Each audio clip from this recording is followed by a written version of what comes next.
A'udhu billahi minash shaitanir rajim. Bismillahirrahmanirrahim. Të falenderojmë o krijuesi ynë I lartë, jetë e lartë është madhëria jote, nuk ka të adhuruar tjetër përveç teje.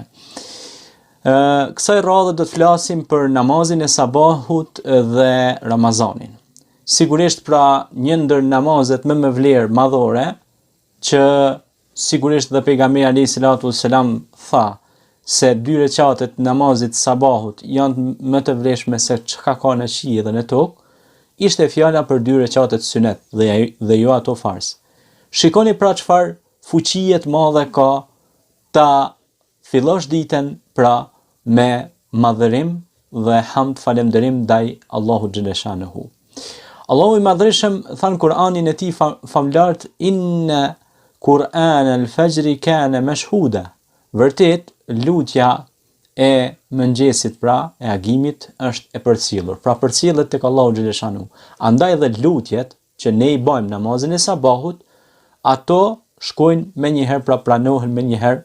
Dhe alhamdulillah, kjo është mirësia e namazit sabahut që ne duhet kemi parasysh pra që t'i përmbahemi kësaj pra që të bëjmë lutje, ta lutim Allahun e madhërisëm dhe t'i shtojmë istikfarin pra kërkimin falje ndaj Allahut madhërisëm. Sigurisht në Ramazan e ka vlerën edhe më të madhe, pra të namazi e ka vlerën shumë edhe më të madhe, po edhe veprat e mira që I bëjmë për hir të Allahut e kanë vlerën shumë të madhe. Namazi sabahut gjatë Ramazanit dhe pas Ramazanit duhet të jetë si pikë referuese një besimtari. Nëse ai musliman nuk e nis ditën me namaz ose gjatë Ramazanit me agjërim, nuk do të ketë vigjilencë dhe do jetë prej mohuzëve të mirave që Allahu ja ka dhënë. Është mirimi I madh kur njeriu agjeron dhe namazin nuk e fal. Pra nuk është në rregull dhe nuk është e arsyeshme që të jesh pe agjeruesve dhe ta lësh namazin. Po ka edhe shumë njerëz që pyesin dhe thotë unë agjeroj po nuk falem, më pranohet agjerimi. Normal ty të pranohet agjerimi, po ti je duke lënë edhe një ndër shtyllat e Islamit që është namazi, që është pe shtyllave bazike të Islamit. Edhe pa të cilën nuk është mirë me vazhdu, do të thotë, sepse është obligim inna salata kanat alal mu'minina kitaban mawquta. Namazi është obligim pra për besimtarin kohën e caktuar. E pe kohëve të caktuar dhe kohëve të specifikuara në Kur'an dhe që Allah I ka përmendur është edhe namazi sabahut. E pikërisht namazi sabahut ka vlerë shumë të madhe sidomos në muajin e shenjtë Ramazanit, për shkak se ka shumë njerëz që hanë syfyr dhe nuk pret deri ta falë dhe sabahun. Po hanë syfyr dhe flan gjumë dikur kur të lind dielli e fal namazin e sabahit. Kjo nuk është në rregull. Prandaj shumica gabimeve që bëjnë agjeruesit është ky. Domethënë që I lan farzet Allahut, thotë un po fali qiyamul lejl, po fali namaz natë. Mirë, ti falë namazin e natës, po nuk është në rregull ti me fal namaz natë, me ndaj të pa gjumë gjatë, edhe me tik namazi sabahut, që namazi sabahut kuptohet është pe namazeve më të vlefshme dhe është namaz farz pra.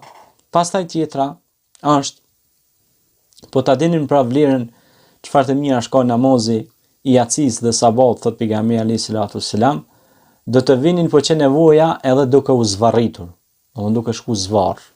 Edhe pra shikoni çfarë rëndësi ka dhënë pejgamberi I dashur Muhammed alayhi salatu wassalam namazit.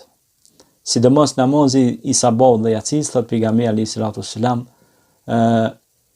hipokritët ose munafiqët gjën që mës vështirë që ju vjen është me fal sabahin edhe yacin. Ju duket e vështirë të falen. I dhon pra më shumë, prandaj kur thirret namazi sabahut, es-salatu khairum minan naum. Domethënë namazi është më I mirë se gjumi, sepse ti për hir të Allahut po ngritesh. Po ngritesh nga shtrati jot dhe po e ndon kohën për me madhru, me lavdru Allahun te bareke ve taala. Abdullah ibn Mesudi radiallahu anhu thoshte se Muhamedi alayhi salatu wassalam na mëson të udhëzimin e tij dhe për udhëzimin e tij është falja namazit në atë xhami ku thirret ezani. Imam Ibrahim Nehajiu e përshkruan ditën e Ramazanit dhe thot: agjerimi një ditë në Ramazan është më I mirë se I 1000 ditëve. Lartësimi I Allahut në atë ditë është më I mirë se lartësimi në 1000 ditë të tjera dhe një rekat I asaj dite është më I mirë se 1000 rekate të tjera. Prandaj, o ti agjërues dhe falës i namazit sabahut, ti e fitove shpërblimin padyshim me lejen e Allahut. Pejgamberi alayhis salatu wassalam një ditë kur e shikoi hënën e plotë dhe tha: "Ju do ta shihni Allahun tuaj sikur se e shihni këtë hënë e nuk polemizoni në të pamërit e saj. Andaj kush mund ta falë namazin para lindjes së diellit dhe para perëndimit të diellit e të mos i kalon, le ta bëjë atë." Pastaj lexoi ajetin kuranor: "Madhëroje Zotin tënd para lindjes së diellit dhe para perëndimit të tij." Në një transmetim pra ceket se është fjala për namazin e sabahut dhe të ikindis. Pejgamberi alayhis salatu wassalam tregon se shejtani u lidh 3 nyje kur të shkoni për të fjetur që t'ua bëj natën shumë të gjatë. Kur të zgjohesh duke përmendur Allahun zgjidhet një nyje, nëse merr abdes zgjidhet nyja tjetër dhe pastaj nyja e tretë është kur të lidhesh namaz pra zgjidhen të 3 nyjet dhe në të kundërt do të ngrihesh i plagësht, i lodhur, i raskapitur kur nuk ngrihesh me madhru Allahun te bareke ve taala. Prandaj namazi sabahut ka vlera shumë të mëdha. Nëse doni me pas bereqet, me pas të mira, me pas mirësi pe anës Allahut te bareke ve taala dhe ditja dhe gjithë ditat ju shkojnë mbar, duhet ta falni namazin e sabahut.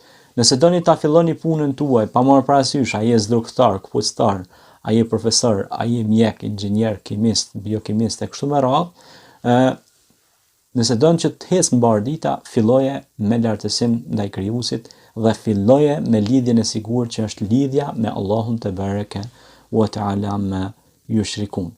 Besimtarët thanë sami'na wa ata'na, dëgjuam dhe u bindëm o Allahu ynë.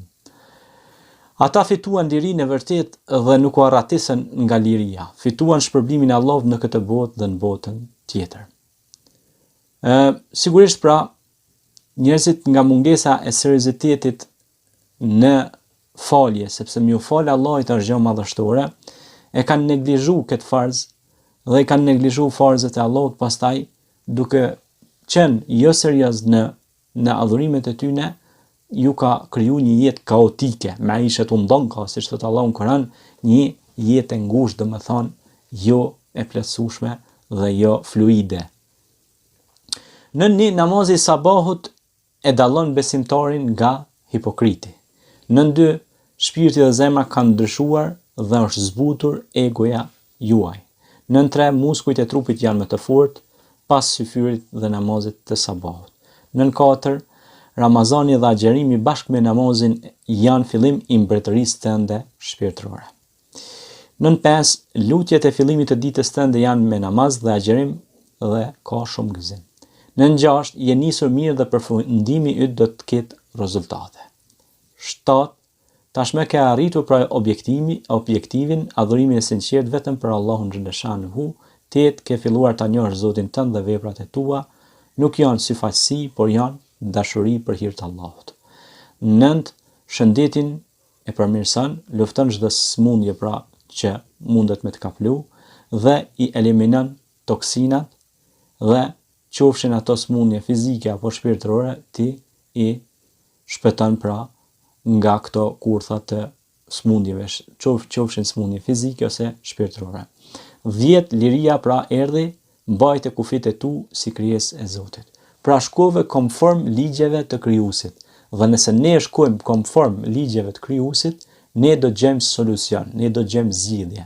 Do të kemi oportunitet. Dhe ky oportunitet, kjo mundësi ju jepet besimtarve. Andaj si besimtar, kur ngrihesh me fal sabahin, ti do ta kesh levën e Arkimedit në dorën tënde. Leva e Arkimedit e cila do të gjejë një pikë referuese, do të jetë një pikë që do ta gjejë boshtin e rruzullit toksor që të ndryshoj për 180 shkallë jetën tënde. Nëse don të ndryshosh jetën tënde, bëhu prej besimtarve. Bëhu prej atyre që madhrojnë Krijuesin, bëhu prej atyre që falin namazin e sabahit. Kjo është pika e omfallosit. Kjo është kërthiza e botës. Andaj kërthiza e botës është ta njohësh Krijuesin. Ai që njeh Krijuesin e ka njoft vetveten. Ai që njeh vetveten ka njoft dhe Krijuesin. Prandaj njihe vetveten që ta njohësh dhe Allahun te bareke wa taala amma yushrikun. Falënderimi qoftë Allahut, elhamdulillah, prandaj duke njoftur atë, ne do ta madhërojmë ashtu siç i ka hije atij. Ju faleminderit për vëmendjen dhe këtë mesazh të radhës. Aqulu qawli hadha wastaghfirullah li wa lakum fastaghfiruhu innahu huwal ghafurur rahim. Paqe dhe dashuri për ju. Selam aleikum.